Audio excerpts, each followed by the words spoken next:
Next, we're going to go back to video.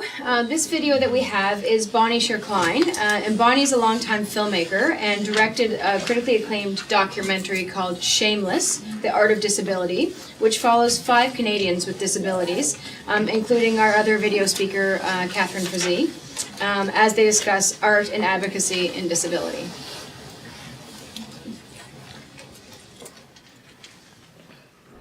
Hello from British Columbia, and thanks, Jen, for the invitation to participate. I wish I could be with you in person to meet you all and to see how this historic event unfolds. First, a bit of my own story. Over 30 years ago, I had a devastating stroke due to a congenital malformation in my brain. I was on a respirator, quadriplegic, and locked in without speech. I lived many months in a variety of hospital and rehab institutes. I improved over the years, but still have mobility issues, which are increasing with age. For now, I live at home with my husband. Through my various hospitalizations and the disability rights movement, I have met many folks who have more significant disabilities than I, like Jen and Catherine Frazee, who you will hear next. With the right supports, each of them lives productive, valuable lives in the communities. If they were warehoused and hidden away, it would be all of our great loss, as well as a human rights crime. I think we suffer from a lack of imagination about just how different things could be. The people who are saying no more warehousing tonight can imagine something different. They have the vision and will to create a homegrown, innovative living situation with the qualities of autonomy, dignity, and interdependence. A place where people with very significant disabilities can live in close proximity together so they can share care, which they direct themselves. Frankly, the housing options for people with significant physical disabilities abroad and in Canada are still very limited. Most communities' small housing options are for people with developmental disabilities.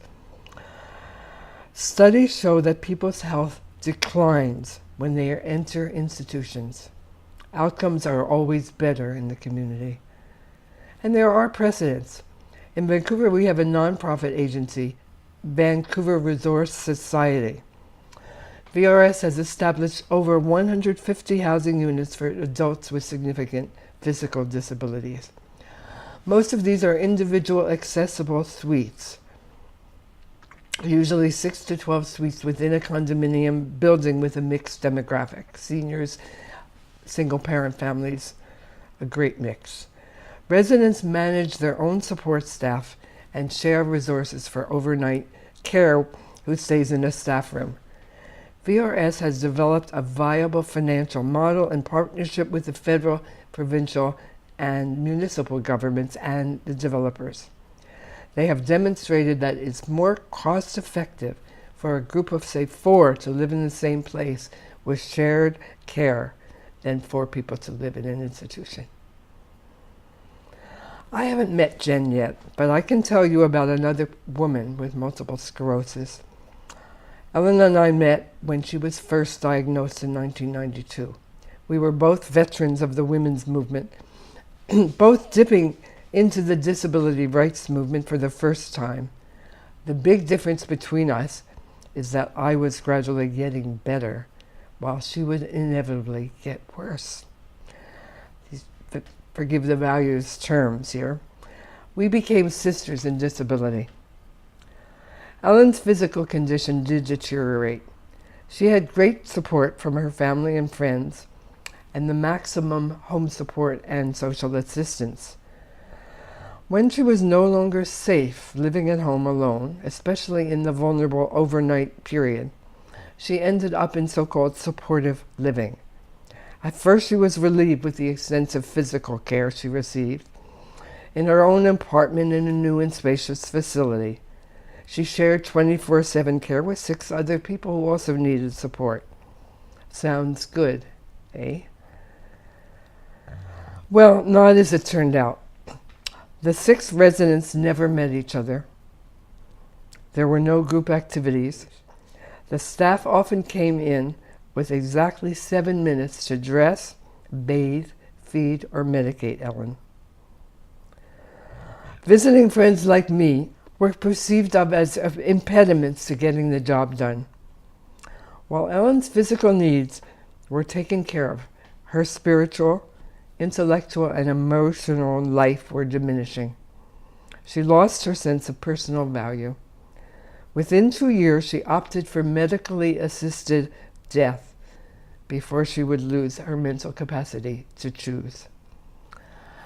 Ellen had been warehoused.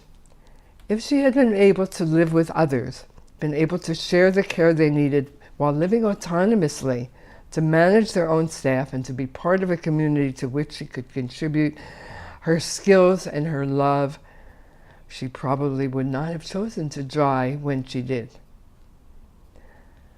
If you have read Just Jane, you know Jen is not only brilliant, but also shockingly frank.